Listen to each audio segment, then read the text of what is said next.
Şiiri sanatını manşurlanıyor bizga. Şimdi elbette ancak demiş. Farklı düşünceler kısa. Siz hava girerse cevap veriyor, cevap verirse hava veriyor. Siz çıkarmayın diye yapıyor.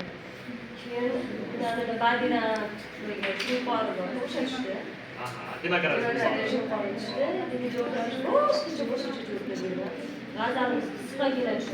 Sözler koyar telefona. Yazıdan söz koyar. İki tane bo'lyapti, bitta stadionni o'ylab qo'yibdi. Bu yoqda ham bir 30 ta xona bo'lsa ham 30 oy ham to'lgan o'zi. Joyini aytyapti, pasportni aniqlagandan keyin siz bu tomonga xonaga borasiz, bu tomonga xonaga borasiz. U men stadionga tushib qoldim. Juda rekord darajada odamlar topshirdi. 80 mingdan oshiqroq. Undan keyin 80 ming kishini joylashtirish ham bor. O'sha nuqtai nazardan peshonangizga bog'liq aytganda, kimdir kichkinaga 30 ta xonaga kiradi, kimdir 300 ta. Siz gapirganingizga. Hop, qaysi? Asliyat bo'lish-kun, oltin zanglama, san'atkor, keyin osonga qolgan. Hop, ishlat. O'qimasa ham ishlasa bo'ladi, ya. Gapirib bergansiz. San'atkorni badiiy maqola o'qiyapsiz.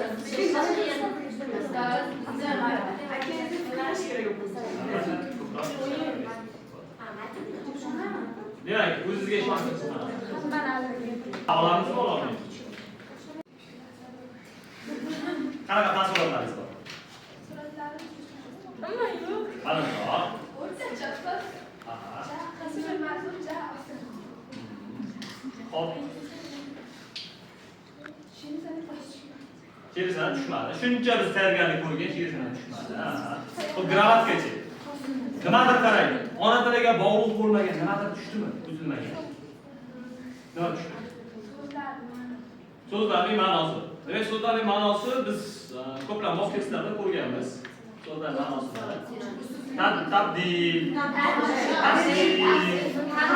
tahrir, ularni sal dunyoqarashi keng bo'lganimizda bemalol topa oladigan. Hop, yana. Aha, bu o'tsa, ya'ni Tinch belgilar berilgan qaysidir xato. xato bo'ldi. Sizlar endi faqatgina to'g'ri javob so'ragan. Yana. Esse mavzu qanaqa bo'ldi? Demak, muhimi siz aynan yutgansiz nima so'ragansiz? Yaxshi. Nima ishlab chiqqanini xabar bo'lmaydi. Bizda ham shunaqa bo'lgan. Masalan, bir ishga chiqqanimizda velosipedga joy qilgan qanaqa bo'lar ekan? Masalan, yuragimiz 60-70 marta ursa, u yerda 120 marta uradi, to'g'rimi? Yaxshi.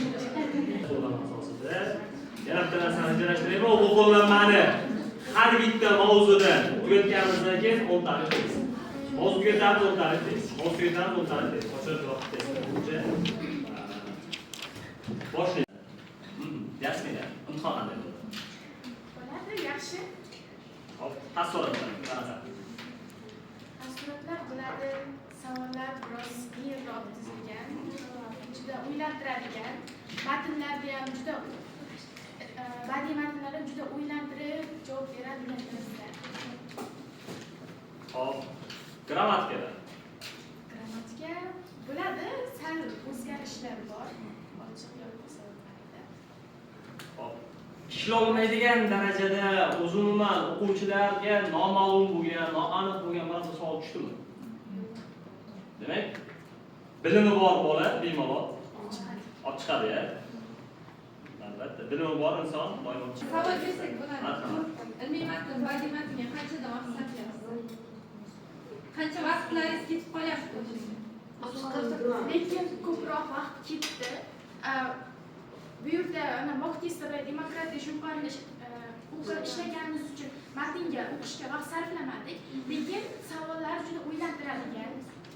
Chunki juda bir-biriga agar ikkita javobni mayli to'g'ri chiqarib borsangiz bo'ladi, lekin ikkita javob bir-biriga juda ham yaqin. Keyin bu ilmiy matn juda savollar g'alati. Chunki bu yerda qor parcha matn tushgan bo'lsa, umuman bu yerda javoblar ham o'ylantiradigan tarzda. Bu yerda bir sinonimlar ham bir-biriga yaqin, umuman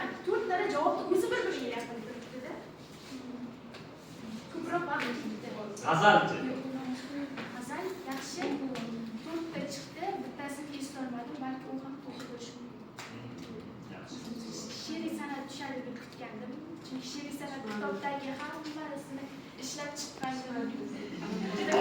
G'azalni o'zida she'riy san'at ishlaydi, adashmasam. Ma'nosidan tushamiz. G'azalni o'zida she'riy san'at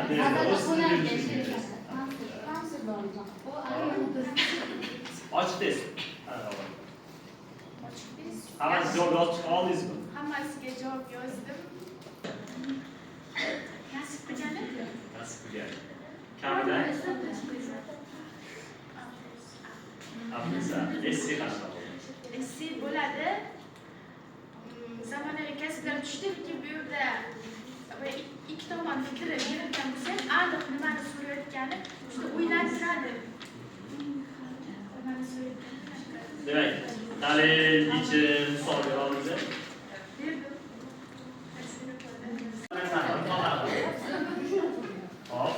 Savolda o'rtacha, keyin ham bor, lekin keyin ham bo'ladi. Keyin bir ikkita savolda o'zgarish bor. Shu siz aytib bergan 5 ta shular tushadi dedingiz, shular tushdi. Ishlab chiqdik. Bunda asaridan ko'nglim yo'q. Lekin matn demokratiya ishonqori tushdi. Savoldan javoblar bir-biriga juda o'xshash. Sal qiyinroq, umumiy o'ylab, yaxshilab fikrlashib Hop. Ochdingiz qanaqa bo'ldi? G'azal qanaqa bo'ldi? G'azal o'rtacha ekan. G'azal juda qiyin emas. Eski kelajak darslar tushdi. Men hozir dalil fakt. Yaxshi. Marhamat. Qaysi savolga yoki qaysi isigami, savolgami, qaysi biriga vaqt ko'proq ketdi? Yetim savol o'yladi ustoz. Bitta gap berib qo'yibdi-dagi, qo'shimchani umumiy ichidan maydalab bergan savolni. Lug'aviy anosini so'ragan. Shu savolga juda o'yladim. Keyin oxirida savolida nechta qo'shimcha ashulalardan berilganlardan nechta qo'shimcha qatnashganligini. Shunga 3 tasini oldim, 6 ta berilgan ekan, 3 tasini oldim. Sizda bo'lsa, siz imtihon kirishdan oldin bir kun oldin men lug'aviy shakllasuvchi bilan sintaksiya shakllasuvchini Ichidan so'raganda uni aynan kanalga tashlab qo'ydim, to'g'rimi? ichidan so'ragan ekan. Unga bir ikkitasini berdim, qo'shimcha. Hop. Demak, darsda o'tirmagan nimadir yangilik bo'ldimi? O'tirgan. 2 oyda o'tirgan. Hop. Marhamat.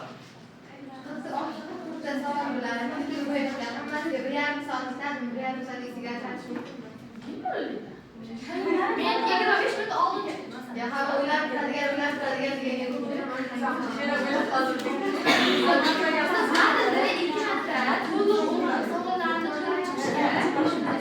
ikkita matnga ko'pi bilan vaqt ajratsa 35 minut bilan ketadi.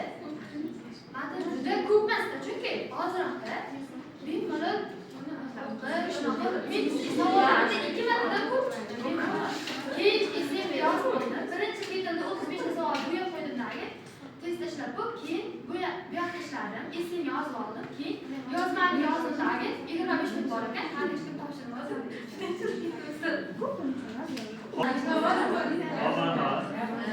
Xonaga tushganimizda, xonada vaqt taqsimlash qilaymi? Soat ko'rinib turadi hammaga. Aniq, menda kompyuter turibdi. Soat katta, oxirdagi nuri bemalol ko'rinib turadi. Ham tekshiruvchilar aniq ogohlantirib turadi, shu yetmay qoladi. Tezroq bo'ling deb ogohlantirib. Savollar yaxshi, murakkabroq fikrlashsa ham bo'ladi. Grammatikalarni bir ikkita savollar o'zgargan. 4-chi savolda shu gap so'zlarning ma'nosini so'ragan. Keyin shu 37da gumarchani sifatini so'ragan. Keyin she'riy san'at tushadi, albatta she'riy san'atga kirardim. She'riy san'at tushmadi. Faqat g'azalning 29 savollarni she'riy san'at so'ragan.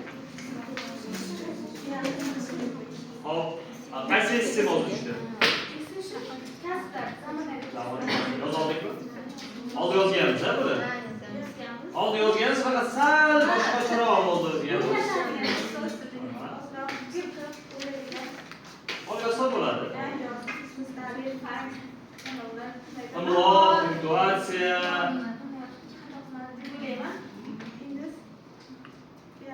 Leksik birliklardan qanaqa foydalandi? Tasviriy foydalandim.